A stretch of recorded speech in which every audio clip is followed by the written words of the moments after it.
Hi guys, welcome to my niece TV Zealots. My name is Denise and my partner in crime is Mary. Mary, say hi.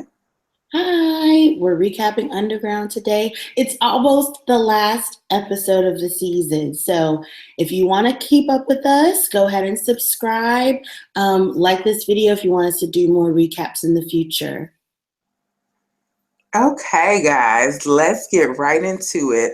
So the episode opens up with Kato standing in the window and looking out. And he's up to no good. We know he is because he walked in last week into the safe house just with deviousness on the brain.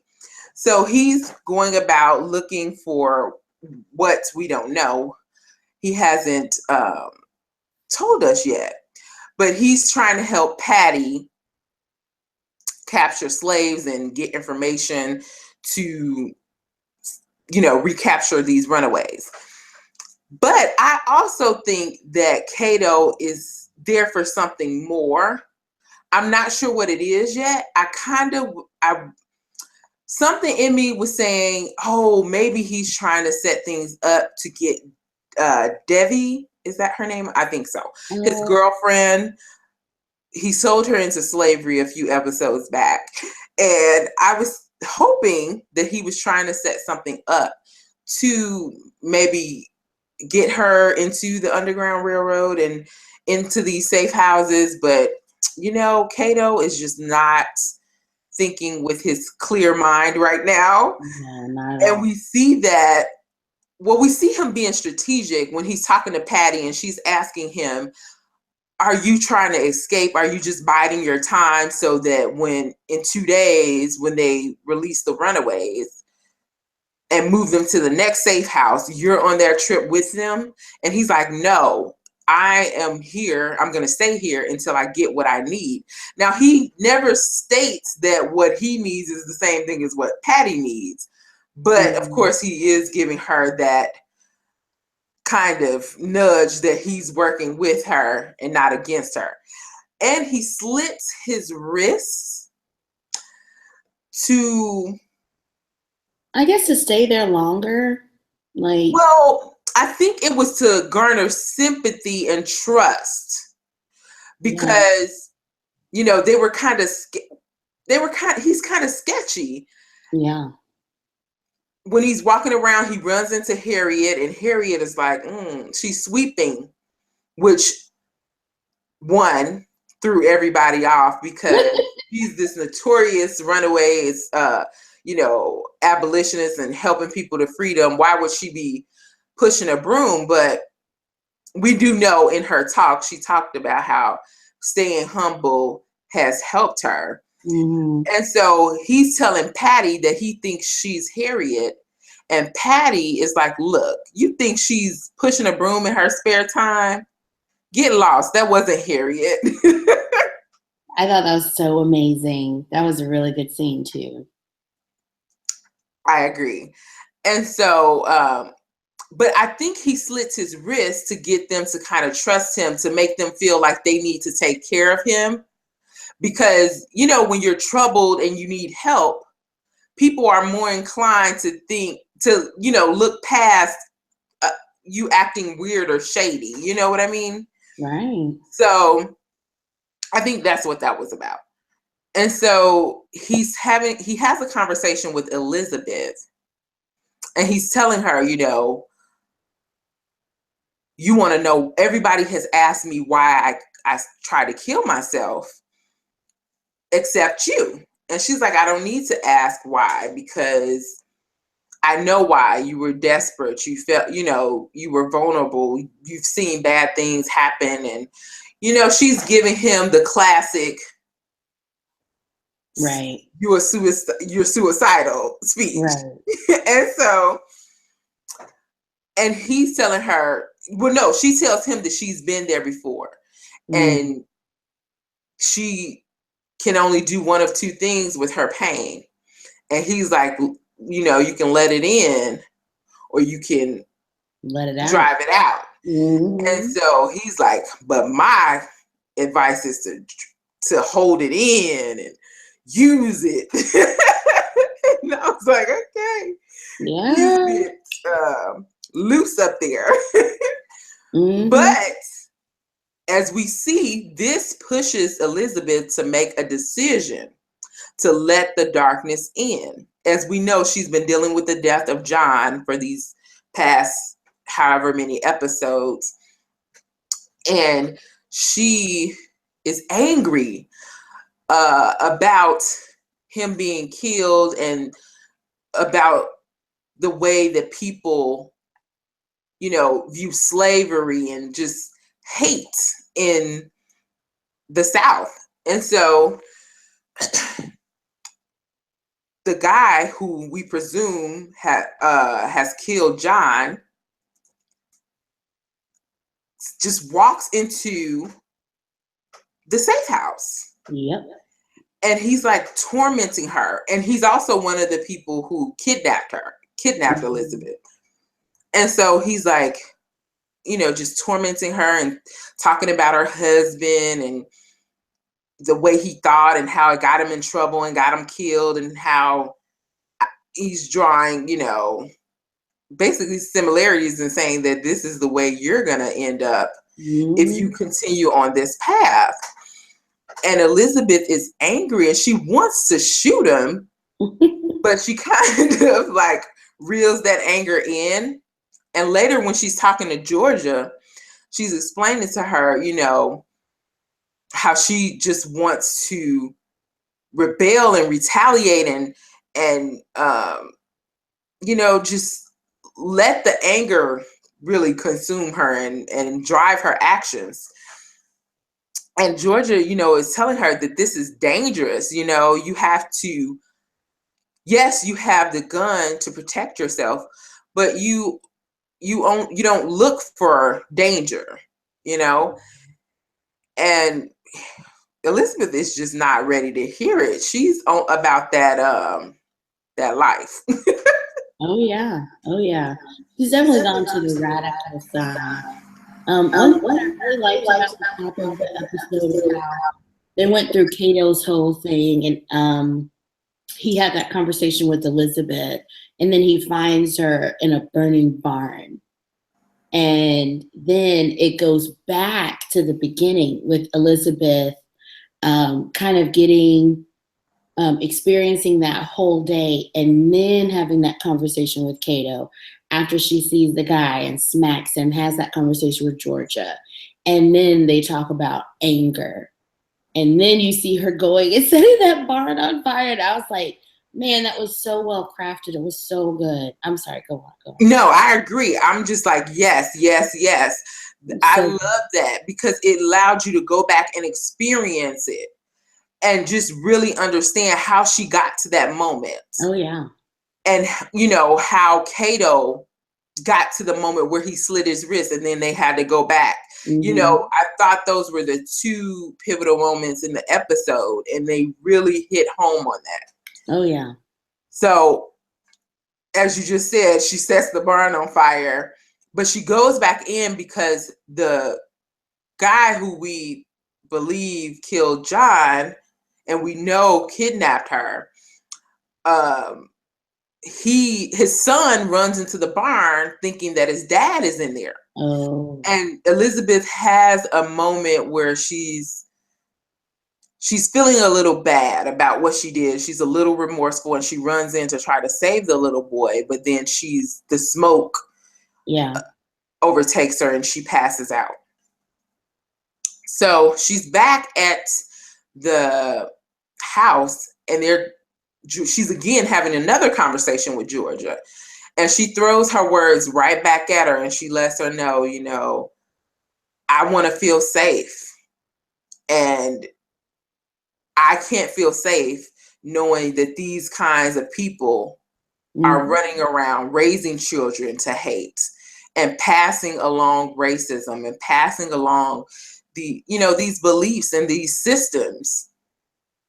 So she kind of threw that back right at Georgia, who had told her earlier. She's like, your whiteness is allowing you to feel invincible. And I pass because I want to feel safe. I want to feel a piece of that. So yeah.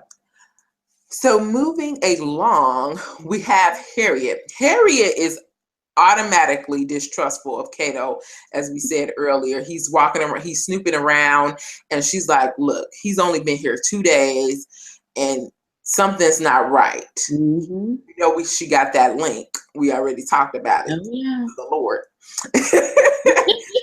And so she's like, look, watch him, you know. And Georgia says, yeah, we got it. But Georgia, they don't got it. I don't trust it. Right. And so Harriet goes on a journey and she's trying to help go. Well, she's going to get Noah and Rosalie. Yeah. And so she stops at a church on her way and she has this conversation with God. It was so raw and so moving. I mean, again, this actress just knocks it out of the park. So good. She's telling him, you know, I just want to keep doing what I've been doing. And I want to just keep helping in the capacity that I feel like I'm good at, where I feel safe at. And God is trying to move her out of her comfort zone so that she can reach more people and move up to another level. Right. And, you know, he's essentially trying to promote her.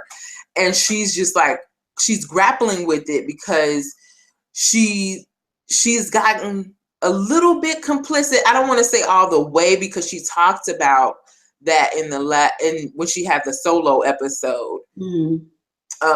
About not being complicit and trying to do more, but it's a difference between talking about it and walking that walk. Exactly. So she's just like praying and like, Lord, if this is what you want me to do, you know, give me the strength to do it and show me the way, because I'm willing. I mean, I have to be. And it was just beautiful. So then she meets up with Noah and Rosalie. And she also has a conversation with Noah, and she's explaining to him. She asks him, how did you know you needed to be free? Mm-hmm. Or why did you even desire freedom? Mm-hmm. And she's trying to get to the grit of what it means to believe in something that you can't see. Right. You know, he couldn't see a way to freedom, but he believed in freedom, and he believed that he was born free and should be free. Right. You know, as any other man. And she's just talking with him and gets him to realize, he's like, look, I don't know what it was. I don't know what it is, but it just is. And that's sort of how God is, you know? You can't see him, but you believe anyway, you know? Mm-hmm. And so I really like their talk, their little discussion. I felt like she really got to the bottom and hit home with Noah. And he felt... I'm sorry, what were you saying? Oh, no. I was just saying, I thought that was really good. I feel like it really to be human. How when we're born, we know that we're destined for something. We're meant to be something and to do something. And I tweeted, like, how did enslaved people, like, hold on to their humanity while living in the midst of so much helplessness and hopelessness? God puts that inside of our hearts that we knew something was wrong. You know, like, it's not just natural selection. Like, we were born free. We're born to be free. And so I think that's a really beautiful struggle that Noah's having on the inside. And he finds out he's a father, and, you know, that struggle just becomes even more important. I thought that was a really great scene between him and Harriet. It was gorgeous. I agree. So then we moved right along to Noah and Rosalie. And I mean, I was torn up. I was conflicted, and I was just like, I can totally see both of their points, but I'm on Noah's side. Mm-hmm. as soon as he got back, I was like, tell him you're pregnant. Tell him the truth.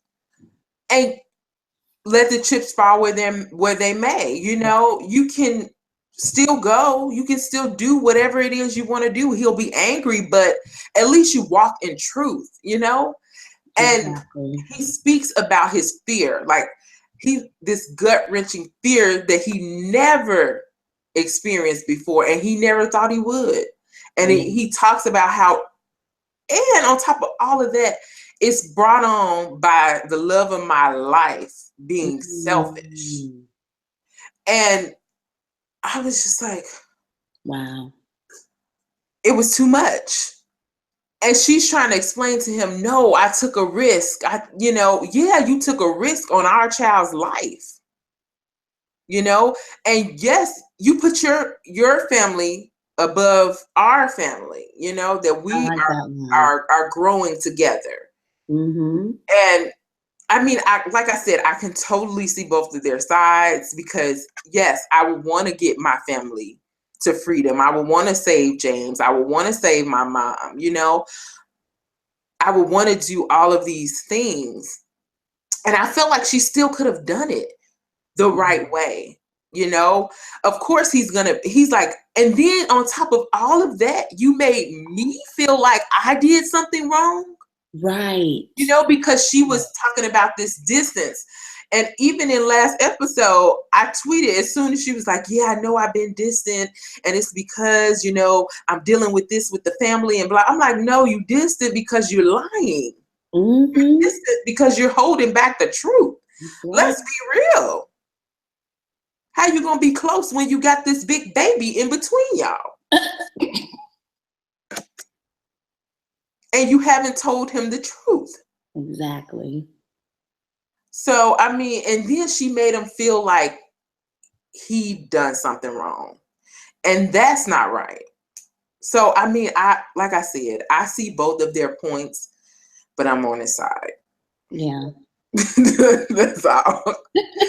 That's it. She should have told him the truth and said, look, I'm going back no matter what. I'm telling you. It is what it is. So, yeah, that was the drama. That whole scene just broke me. I don't even know where they're at in their relationship. I mean, that was rough. It was. I don't know if he can trust her. I mean, I know she feels like she had everything under control. She's like, well, me and you, I knew we could do it together. And he's like, no, but we didn't do it together. Like, do you hear yourself? How did we do it together when you lied? Exactly. I didn't do anything. Not on the same level. No. Trust. And then he said, he went even a step further and said, you treated me like a slave. I was like, oh, that hurts. That's rough. That was rough. Whew. Yeah, it was definitely rough. It was a rough scene, and you could tell they put everything they had into it. I really felt the emotion. It was beautiful. Yeah. So, I mean, I don't know where they are. Yeah. I'm sure they can work through it, but it's going to take a minute because, he has to be able to trust her. See, I think they're playing the long game with this relationship because they were separated for over half the season. Yeah. And so I think there's going to probably be more Rosalie and Noah for season 3. And they're really teasing us with this angst. But I'm excited to see where they end up because I feel really connected to their relationship. I think. Yeah, see, I think they're going to end up together, but there's going to be a lot of angst before. Oh, yeah, they're definitely in game. Like, I mean, they're totally in love. Like, you can bounce back from it. Right. But it's just a hurt right now. Like, he was faced with losing his child and his woman in the same breath. Like, and he didn't even know he was a father. It's one thing to know you're a father. And then, it's threatened. But to find out in the heat of the moment that you're a father, like, I mean, that's rough. It's hard. So, like we said, we'll see more of that probably in season 3, hopefully. Speaking of fingers crossed, nobody dies.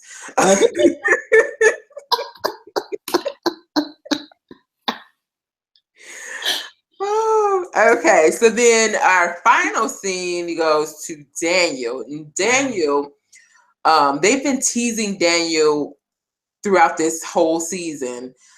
He was the one who was teaching teaching slaves how to read, and was maybe, I think, partially blinded, because it looked like he could see some this episode. So maybe they just burned him and now his eyesight is slowly coming back. Yeah, maybe. Or I don't know what's going on there, but he's partially blinded. And so he's dealing with his family, and his daughter is just watching them gather up slaves to go sell at the auction. And she's, after a moment, she's going through, oh, they got this person, they got that person, and this person is fighting, and and eventually she turns around and she's like, Daddy, are they gonna sell us too? Oh my God, it broke me, because that is how I'm sure all of the children felt during slavery. Like, you were never safe, and you don't know if you're gonna go with your mom or your dad or whomever. It was just, it touched me. Yeah, that was. And so he's like, look, I'm not gonna let that happen. I have to do something. So he goes and he talks to his wife, which, I feel like she needs to be more supportive, but I understand why she's so afraid. Like, even when he first told her he taught himself how to read. Like, I mean, do you understand the gravity of that? This man taught himself how to read. And she's just like, this can't happen. We'll be killed. We'll be hung. We'll be beat. We'll be whipped. And I'm just like, look, can he have a moment? He taught himself how to read. Boo. But, anyway, she's like, no, we can't run. And anyway, he goes, he's allowed to go on a trip, because as we know, he makes a lot of money for the master, being a blacksmith, I think. Or no, something else. I can't remember now. But he goes to see the blacksmith on this trip, and he's asking him to mend leather bag. And while they're talking about shoes for slaves, and he's like, how far you think a slave could get on a pair of leather shoes? And eventually he gets to his point pretty quickly. And so he asks, he's like, look, I don't have time to mince words. I need to know if you will help me. I need to get on this Underground Railroad. Like, I need help. And I'm hoping I walked into the right place. And the guy did seem really sympathetic from the beginning to his cause. And so he's telling him, I can't help you. This is not that shop. But then as Daniel turns away, downtrodden, he tells him to stop. And he tells him, I'll help you. And he points him in the direction of Georgia. At the end of the episode, we see Daniel walk in and is greeted by Elizabeth. So we don't know. I mean, well, obviously he's made it to the safe house, but we'll see if he gets his family or what he does. Maybe he's going to go back. I'm not sure how that's going to work, but I'm excited for the season finale next week. Amazing. Quick side note, R.I.P. Cora. Oh my gosh. Wow. Yes.